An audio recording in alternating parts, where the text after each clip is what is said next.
Yeah.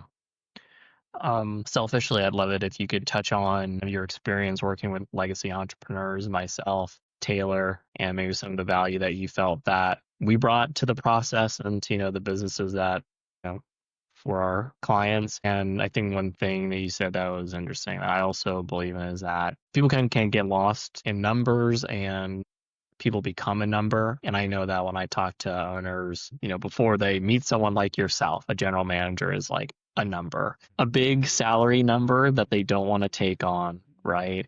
But one of the things that I think is hard, a challenge to overcome in those conversations, and I'm hoping you kind of speak to the value here, is like, I'm like, yeah, it'll cost you this much to bring on someone as talented as Mark.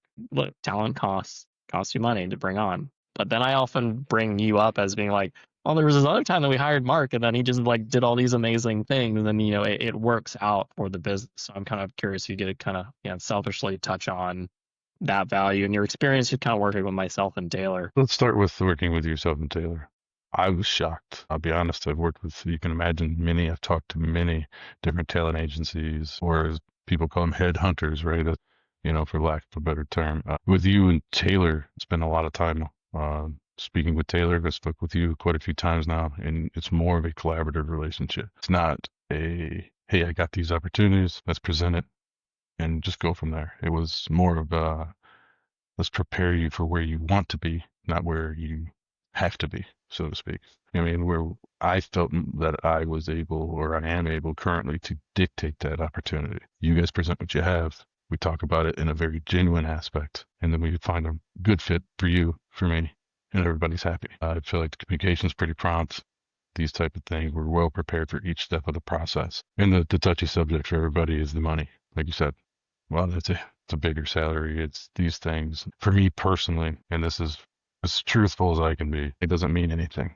At the end of the day, it has to be about relationships, and your goals have to be aligned. You can pay someone $1 million an hour if you haven't communicated, and they're not who you're not who you say you are. They're not who they say they are. You're not going to get from point A to point B. I think you know this from me. I actually accepted less salary at my previous organization because my heart was in it. I believed in the process. I believed in the people. I believed in the ownership. So when I put my money where my mouth is, so to speak. Right? I had bigger opportunities, or let's say more financially bigger present opportunities, and I did not choose those just from sheer passion. So, and Legacy Entrepreneurs gave me that opportunity to even be able to make that decision, because I was headed towards, like everybody, seek the biggest payday.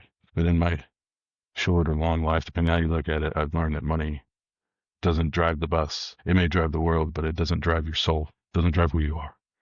Yeah, and once you can separate the two, you can process a little